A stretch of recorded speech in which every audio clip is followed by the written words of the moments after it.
Este es el camino Emaús. Por los siguientes 15 minutos, seamos tú y yo esos dos individuos que caminaban hacia Emaús, confundidos por lo que acababa de suceder en Jerusalén, según se describe en el capítulo 24 del Evangelio de Lucas. Igual que ellos, tal vez tú y yo nos encontramos hoy como tanta gente enfocados en los acontecimientos del día. Nuestra atención tal vez esté en los problemas de hoy. Sabemos que crucificaron a Jesús de Nazaret y nos pesa, es más, nos duele, pero seguimos nuestro camino sin verdaderamente entender lo que realmente sucedió y lo más importante, de qué forma nos afecta de manera personal. Caminantes alrededor del mundo, bienvenidos a Camino Emaús, un programa dedicado a la reflexión sobre las revelaciones puestas por escritores de la historia y pasadas por alto por generaciones enteras y por la gran mayoría de quienes estudiamos la palabra. Iremos en el camino, tú y yo, pero no lo haremos solos. Nos acompañará el gran Maestro, quien nos revelará con claridad sus enseñanzas. Andemos paso a paso junto al Nazareno en el camino hacia Emaús. Es un verdadero gozo que nos volvamos a reunir en una nueva edición de El Camino a Emaús. En nuestro programa anterior dimos comienzo a la serie La señal de Jonás. Yeshua nos dijo que la única señal que nos daría de su legitimidad mesiánica era la señal de Jonás. Como Jonás estuvo en el vientre del pez 3 días y 3 noches, así él estaría en el corazón de la tierra 3 días y 3 noches. También descubrimos que de la tarde del viernes al amanecer del domingo son 2 noches y 1 día. Hoy vamos a aprender a contar como contaron en Judea esa semana del primer siglo. Pero antes, demos un repaso al personaje al que Yeshua hace referencia, el famoso Jonás. Jonás es uno de los llamados profetas menores. La historia del libro con su mismo nombre se desarrolla alrededor de los años 793 y 782 a.C. Generalmente, su historia se utiliza como cuento de niños. Yeshua, sin embargo, la utilizó como algo más serio. Jonás profetizó a Jeroboam II, rey de Israel, con respecto a la expansión del reino y tiempos de prosperidad después de décadas de ruina y decadencia moral, como lo encontramos en Segunda de Reyes, capítulo 14, versos 23 al 25. Jonás recibe orden directa de Dios de ir a Nínive a advertir que debido a su maldad, Dios estaba por destruir la ciudad. Recordemos que Nínive era una ciudad fundada por nada menos que Nimrod, ubicada en Asiria, lo que en ese tiempo era la potencia mundial. Se caracterizaba por sus guerreros sanguinarios e implacables. Oh sí, los asirios eran temidos por todos sus enemigos, incluyendo los israelitas. Caer en manos de los asirios resultaría en dolor, humillación, torturas e inclusive la muerte despiadada. Nos cuenta el relato que entonces Jonás huye en sentido contrario y se embarca en el puerto de Jope, el mismo puerto en donde siglos después el apóstol Pedro tendría la visión del manto con los animales inmundos. Zarpa a la mar y se queda dormido en el barco.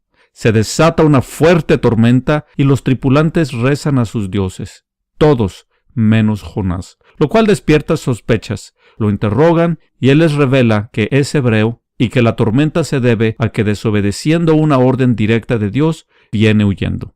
Pide que lo arrojen al mar. Al principio ellos se niegan, pero terminaron echándolo a bordo. Es aquí donde se pone interesante la historia. Tras caer al mar, un gran pez lo devora. Jonás pasó 3 días y 3 noches en la barriga del pez, y después de este tiempo, el pez lo vomita en tierra firme. Dios vuelve a hablar a Jonás con la misma orden, que vaya y predique a gentiles de su inminente destrucción. Esta vez, Jonás obedeció de inmediato. Nínive atendió a la advertencia y debido a su arrepentimiento, Dios no la destruyó. En el texto hebreo, Jonás capítulo 1 versículo 17 dice Shalosh Yom Shalosh Layil, 3 días y 3 noches. Shalosh, 3. Yom, día. Nuevamente, Shalosh, 3.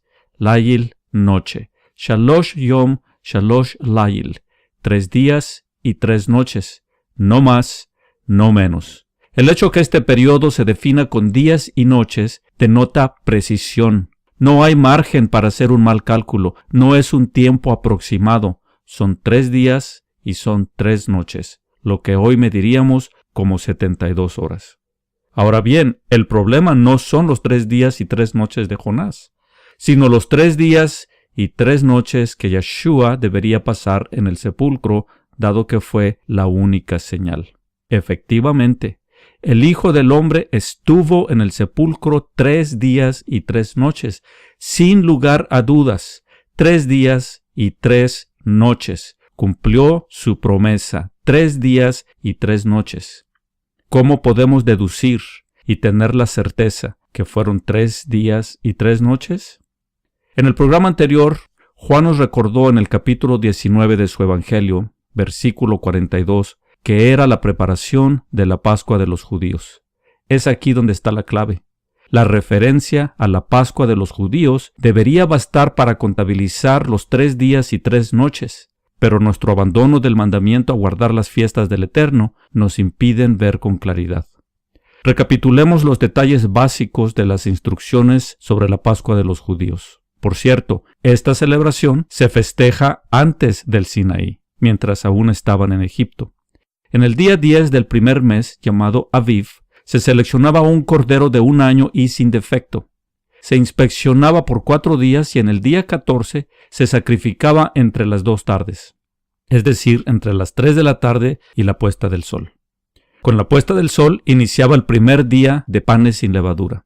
Entonces se comía el cordero que se acababa de sacrificar y se comía con las hierbas amargas y pan sin levadura.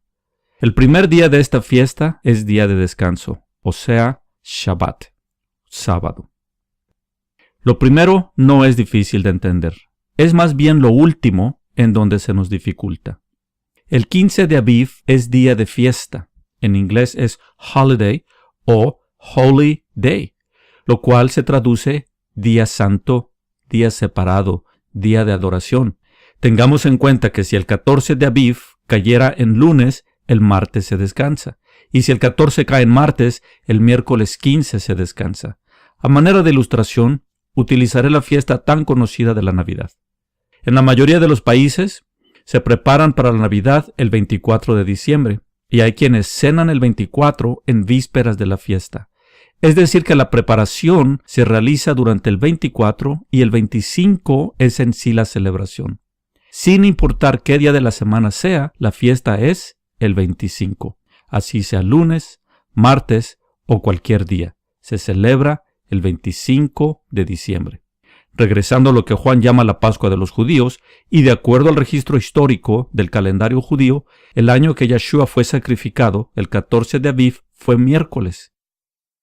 Esto se puede verificar en la base de datos astronómica del Departamento de Aplicaciones Astronómicas del Observatorio Naval de Estados Unidos, en donde se constata que en el año 31 AD el equinoccio vernal sucedió el viernes 23 de marzo a las 5 a.m. y la luna nueva el martes 10 de abril a las 2 p.m. Por lo tanto, la noche del creciente visible fue el miércoles 11 de abril, el primero de Aviv el jueves 12 de abril y el 14 de Aviv el miércoles 25 de abril. ¿Aún no te resulta claro?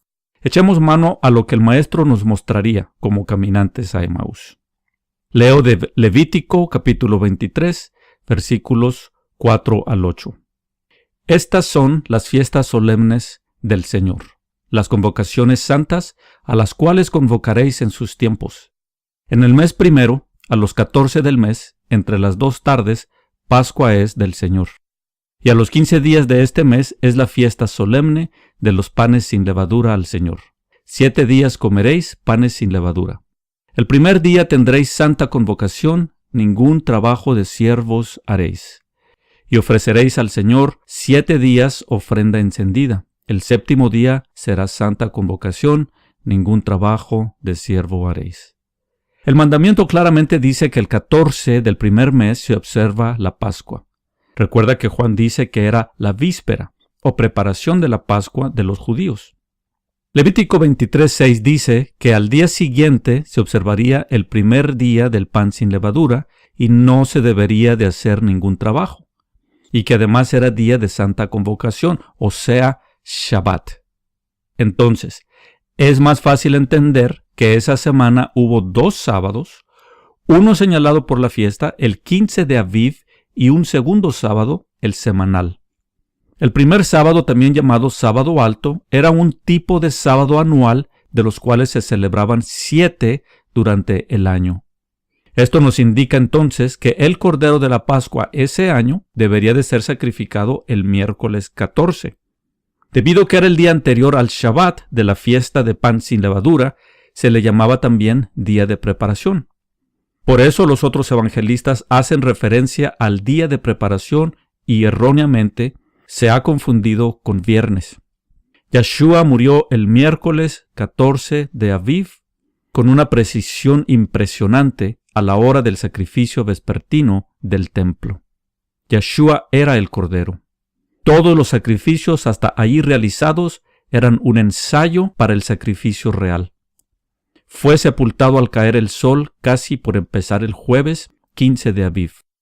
Ese jueves fue observado como Shabbat de acuerdo al mandamiento del Levítico 23. El viernes 16, las mujeres fueron a comprar las hierbas para ungirle de acuerdo a la costumbre. Marcos 16, versículo 1 dice: Cuando pasó el día de reposo, María Magdalena, María la madre de Jacobo y Salomé compraron especias aromáticas para ir a ungirle. Por cierto, aquí es necesario observar que de haber sido enterrado el viernes por la tarde, como la tradición nos informa, este versículo sería un imposible. Marcos dice que pasado el día de reposo fueron a comprar las especias. Si Yeshua hubiera sido llevado al sepulcro el viernes y en sábado no se compra ni se vende, ¿cuándo compraron las especias, dado que fueron a ungirle antes del amanecer el primer día de la semana? La realidad es que las especias fueron compradas el viernes, pasado el día de reposo anual, el jueves 15. Con esta cronología, todo encaja exactamente. Lo sepultaron el miércoles al terminar el día, observaron el jueves como Shabbat, compraron y prepararon las especias el viernes, guardaron el Shabbat semanal y fueron con la intención de terminar de ungirlo antes de que amaneciera el primer día de la semana. Juan 20, versículo 1 dice, siendo aún obscuro. ¿Lo captaste? Cuando las mujeres llegaron a la tumba, era aún obscuro y ya había resucitado. Los 3 días y 3 noches se completaron con el cierre del Shabbat. Entonces, tiene sentido que horas más tarde, al casi rayar el alba del domingo, la tumba estaba ya vacía. Estuvo vacía por horas antes de que las mujeres descubrieran que el cuerpo del Maestro ya no estaba allí. ¡Qué maravilloso! Yeshua resucitó después de 3 noches y 3 días. Gracias, Yeshua, porque nos diste una señal definitiva de que eres el Mesías. Gracias porque la cumpliste al pie de la letra y no tenemos que justificarla con aritmética absurda o quedar sin respuesta a tan simple ecuación. Gracias también por ayudarnos a entender que tus fiestas tienen un significado profético y a través de ellas podemos entender la señal de Jonás. De no ser por las instrucciones que nos dejaste en el Torá, ¿quedaríamos perplejos o nos conformaríamos con la explicación de nuestros teólogos que por siglos nos han enseñado a olvidarnos de tu mandato a guardar tus fiestas y contar 3 días y 3 noches entre el ocaso del viernes y la aurora del domingo? Gracias, Maestro, por mostrarnos que tú eres el Cordero de Dios, que fuiste sacrificado el día de la Pascua a la hora del sacrificio. Entraste al sepulcro como Jonás al vientre del gran pez y después de 3 noches y 3 días venciste a la muerte, resucitando en gloria. Por hoy, en nombre de la producción del Camino a Emaús, solo me resta agradecer tu tiempo y tu atención. Es nuestro deseo que seas grandemente bendecido. Juntos o por separado, llegaremos a Emaús y comeremos con el Maestro y veremos su rostro y lo reconoceremos. Que el Señor te bendiga y te proteja. Que el Señor te mire con agrado y te muestre su bondad. Que el Señor te mire con amor y te conceda la paz.